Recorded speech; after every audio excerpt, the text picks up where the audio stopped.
Hey garden friends, welcome on back to Flower Patch. I have just been working out here. It's been a toasty 68, but in the sun it's felt very hot. In fact, the sun's going to come out in a minute and I'm going to be in the glaring sun again.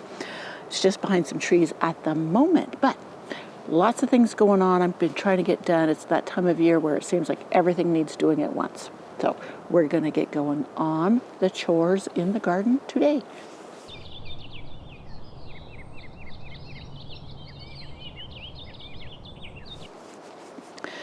If you enjoy this video, please give it a thumbs up and or share with your friends. You hear my frog? I have a little pond over there. And yeah, they sing to me. So first of all, I was out here doing a whole bunch of chores. And I noticed some of my roses seem to be suffering, not in a way of a disease or lack of nutrients, but like something was eating their roots. And I recognized the signs of gophers when they're eating the roses, what the roses look like. So I had to dig one up that I knew was faltering and suffering. And sure enough, and I'll show you that right here, as I was digging it up, I could tell it was really loose, and when I got it up, there was no roots. So it definitely needed help. So I planted it in a container with fresh soil, watered it in with the organic Rev because that'll help it to get reestablished. I could have dusted it with rooting hormone, but it will do fine even without it. I was just kind of wanting to get it done. And I've been tying up different things that the snow broke down. I tied up this clematis over here that is supposed to climb up the arbor and not go down the wall. So I tied that up, and several others around the garden. I've been clipping off broken roses, stems, etc. But now I was saying that I wanted some more color, instant color in the artist garden.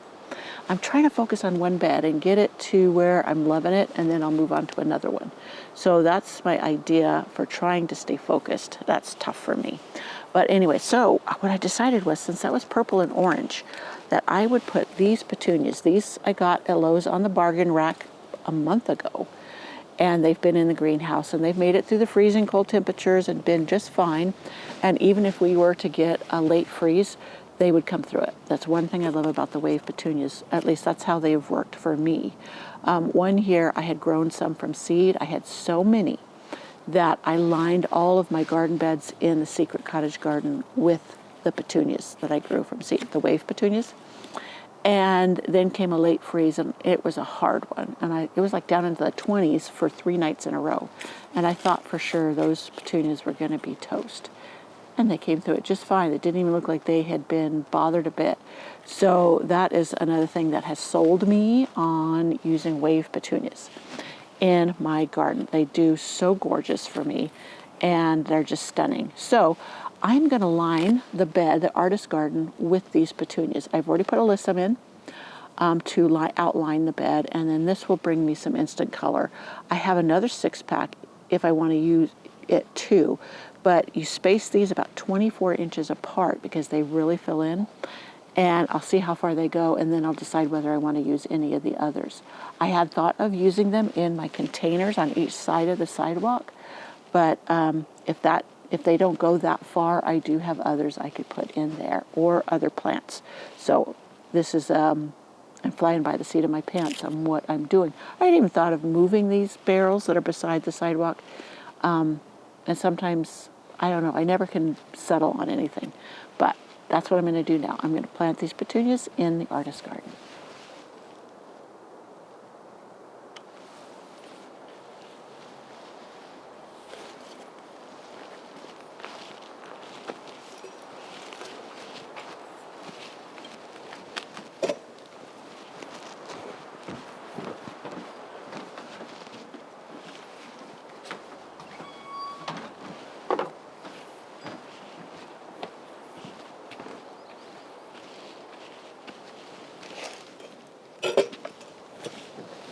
So I'm going to start on this end. Right here is creeping thyme. This is a lime thyme, and it gets a real pretty chartreuse color.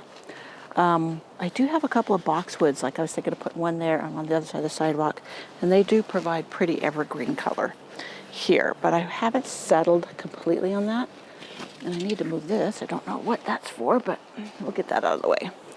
So here is the alyssum. It's called Giga White. I put it down there so I can remember the name. And then, so I'm going to put it like about the length of my garden knife back from that. From there. Now, these wave petunias will spread. They can spread up to 4 feet. So that's why the 24 inches is probably a good distance to put them from each other. And be just fine. Now, I usually soak these in the organic Rev, but I'll just go ahead and water them in. I hadn't anticipated for this today. Sometimes I get an idea and I think, oh, that'll be great, and I should just go with that. So that is how I garden. So not everything is thought through enough that I can plan ahead. So now I'm going to do 2 knife distances from each other. So that puts us over here. And I'll just move down the row. We're supposed to have fantastic weather for the next couple weeks. No freezes in sight, but up until June, we can easily, and we've even had snow in June. I'm looking to see if there's any gopher holes. Now, so far, gophers have not eaten my petunias, but that doesn't mean they won't start. So, yeah, these have been doing great in my greenhouse, and they've just been providing such beautiful color in there. I just love them. As I said, they were the ones I got on the bargain rack at Lowe's. And I snapped them up even though I wasn't ready to plant them because I didn't know if they'd have any when it was time to plant here. So there is another nursery that carries them in smaller 6-packs. They're not quite as big, but they fill in really quick. And they're a little bit more expensive. I think they're $8 a 6-pack. But for the amount of coverage you get with these things, they are worth it. So here we go. This soil is so loose.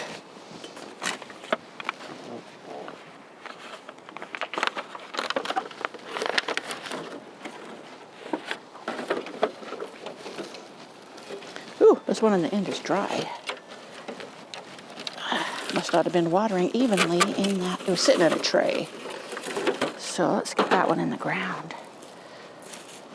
Well, both these end ones, okay, they're gonna love being in here, and I'll make sure they get good and soaked. Let me get the roots loosened up because it's, oh yeah, those poor things are just dry as a bone. I'll make sure and put a drip on them so they get hydrated well. Okay, let's see if I got 2 spans. No, it won't, so I'll just go over there. Now that's a petunia, banana cream, not petunia, I mean daisy. And then that is a Veronica there. So maybe I should just start over there with these. So I got 3 in here, so that'll be 3 on the other side. That'll work.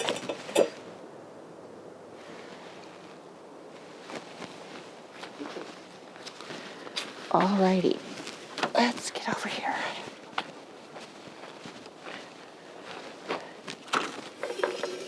So that one's there, so I guess this one could go here, and then this one, and then that one. I will use one more from my other 6-pack to finish out that end, and then we will be pretty well covered.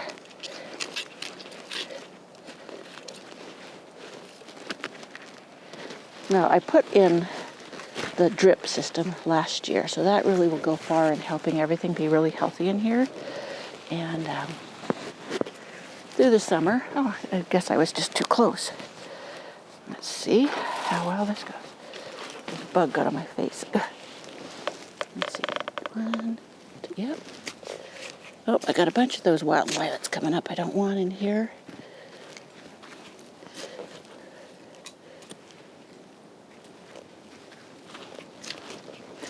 Yeah, these are going to provide such pretty color right now.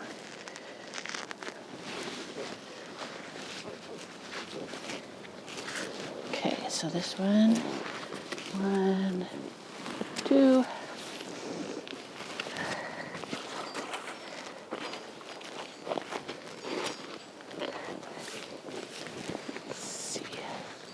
I think that's a Nepeta right there. It looks like a Nepeta.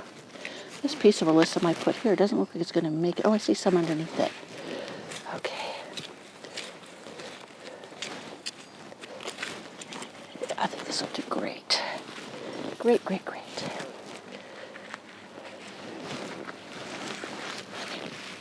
Look after I get this one in and see if I actually will need another one.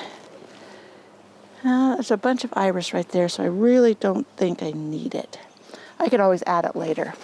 So there we have some instant color with these petunias, and it should be really pretty. It looks like this Nepeta is getting ready to bloom pretty quick. It may be a week, and that will be providing a little bit of color right there. So great. Yeah, I was wanting to add something in here because everything else, like I said, the color is not going to start, they're not going to start blooming until midsummer, like probably July-ish. We'll gauge it, we'll see. Though the iris will start blooming. I don't even know if I'm in the camera while I'm talking to you here. I get carried away. So the iris will start blooming probably in about a month. I do have my early blooming ones over there, the pretty purples. That are the earliest of the irises. They only last, the blooms only last a day or two, but they're still pretty when you don't have anything else blooming. So all the alyssum that I put in are looking good. So I'll get the hose, I'll water in these petunias, get the organic rev mixed up and pour it on them to give them that little extra boost, and we'll be good to go. Let me see, what is that? Oh, now you may hate me for this, but I have ferns that come up everywhere. They're native ferns, but yeah, I dig them up because I don't want them here. I have them elsewhere and I let them do their thing, but in this bed I didn't want them in here. So I see some more oxalis weed. Tried to dig it all out, but it was pretty thick in this bed.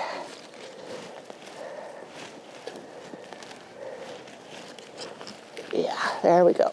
Okay. So there is that. Oh, here, look at this one. I know if those of you who cannot grow ferns, you're probably screaming right now at me digging those up. But that's okay. Whoops. Cover that up. All right. Okay, that's all good. Watering time.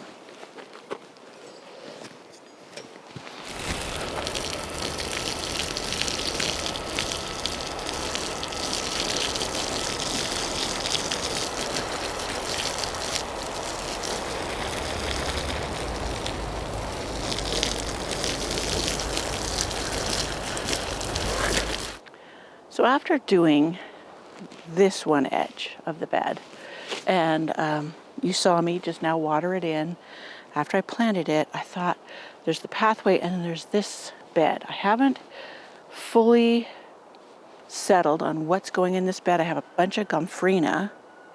I was thinking of putting the alyssum and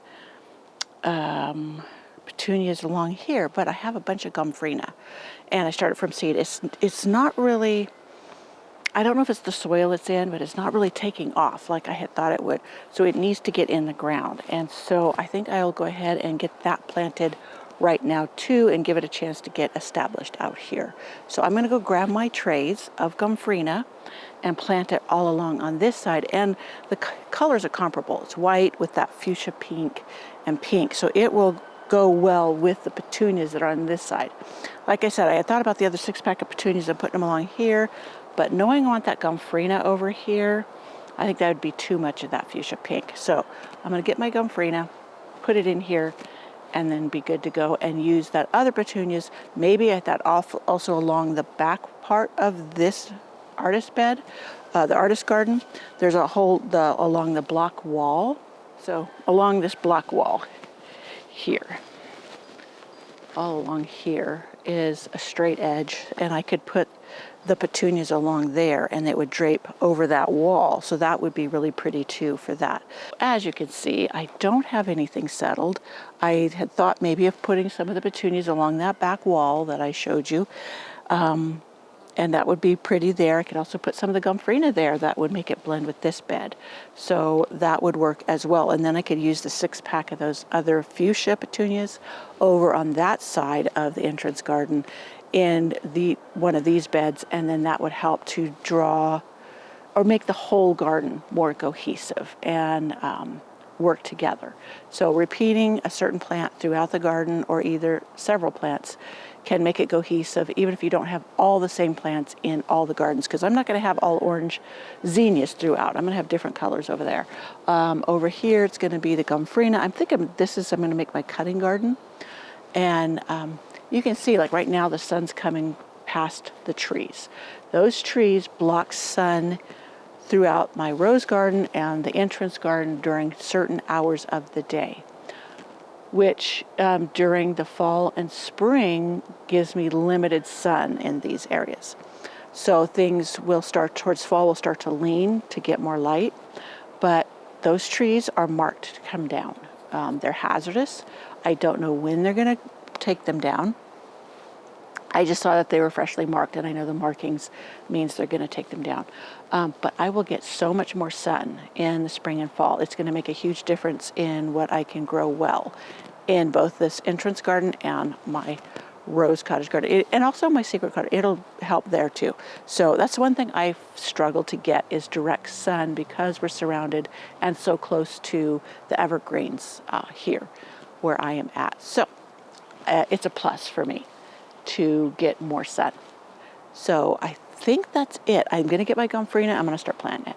Okay, I don't know how well you can see these because the glare's getting in my eyes, but these are the Gompphrenas. I started inside. I started them on this tray that the potting medium, the seed starting medium, was, a lot of it was coconut coir and peat moss, and the fungus gnats loved it and flourished, and they really did a number on these. These should have been much bigger.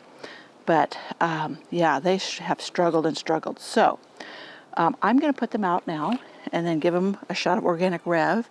And then a week or two, I will give them some of the eco-organic fertilizer, which feeds the microbes in the soil, which then they in turn feed the plants. And the beauty of that is the microbes and the plants talk to each other, and they know exactly what the plants need, not just guessing at it like we do. So that, to my mind, is a huge plus in the plants getting what they actually need from the fertilizer. Okay, so I'm going to put these in the ground. So I'm going to put them along here. Now,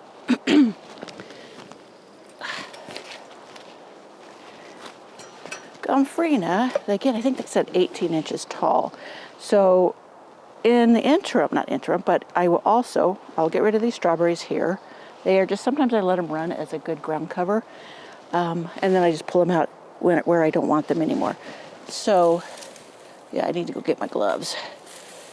Anyways, I thinking that I might put alyssum along this edge, because alyssum is a great border plant to create a nice edge. And what is that? That looks like a little larkspur.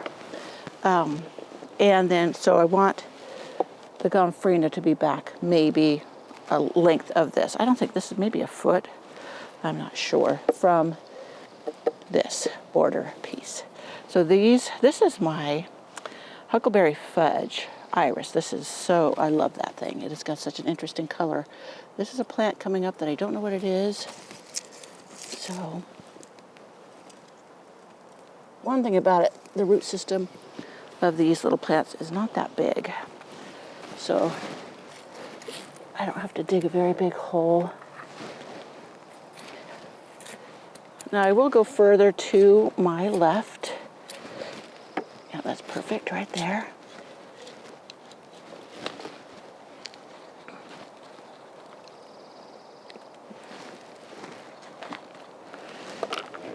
I need to make that hole less deep. Those roots just weren't getting down. I don't know what it is. So hopefully these will take off. Yeah, they've not been very, very good plants. But not getting a good start like that, that's, the main reason. Now, you're supposed to plant them. You probably can't see past my iris. So maybe I'll plant these over here and then do the rest later. Let me see. I don't want to put them in here on top of my iris, so I'll just put it right back here. Now this right here is a piece of a hardy geranium I just bought when we went to High Hand Nursery in Loomis.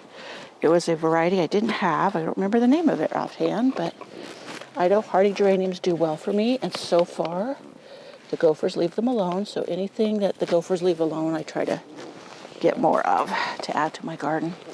It just seems wiser than trying to fight them. So 6 inches is about to that part of my blade. Yep, that's about good. And since I was planning on cutting these to dry, they make great dried flowers for crafts. I could do a double row of them, yeah, and I know I have plenty. Now I ended up planting a mix when I intended to do all one color, and I did it by accident. Wasn't paying close attention, but that's what happened. Now these ones are doing much better than the others, and so I think I had given them fresh soil quicker. So I'm just going to get these all planted, and then we'll water them in, and that will be that. And then this bed will be partially filled. Now, other cut flowers to put in here would be more zinnias, and I wouldn't do the orange here. Well, I could, and that would make it very cohesive with that one, but I have other colors as well. I need my clippers to clip that back. And what is this? Fall Fiesta. Ooh, that's a pretty one. Hopefully that one blooms. It should. Got tons of California poppies coming up in here. That'll be pretty. That'll be the orange. But they'll probably bloom before these Gomphrena will. They'll be done by the time the Gomphrena are ready. Can you hear my hummingbirds chirping? They land in my neighbor's dogwood tree and they chirp at me. Well, there's a nice big California poppy. Okay, I'm going to get the rest of these planted, then I'll come back and we'll talk about things. See what else I think might work.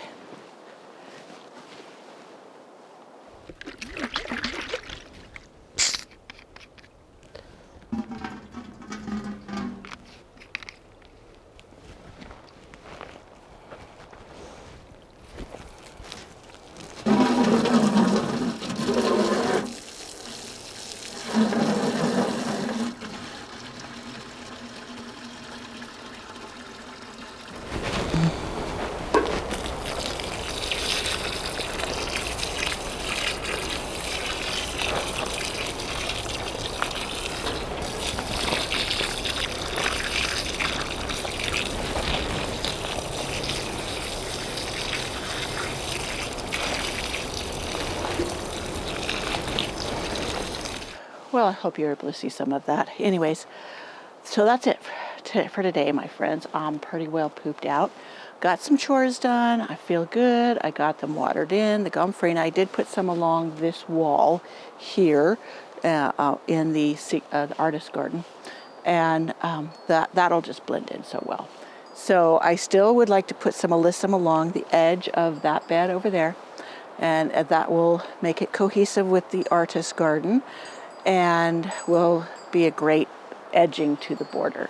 So yeah, that's all well and good. So I'm making headway. I'm trying to be more focused and a little bit organized with things. And I think I'm going to love the petunias in this bed and the Gomphrena in that bed with the corresponding colors. So I hope you enjoyed this video. Come on back. We'll be doing some more garden chores. Still have a few more things to trim back, the dead stems, etc. from last year. But that's pretty boring, so I'm not going to take you long on that. All right, I'll see you in my next video. Bye.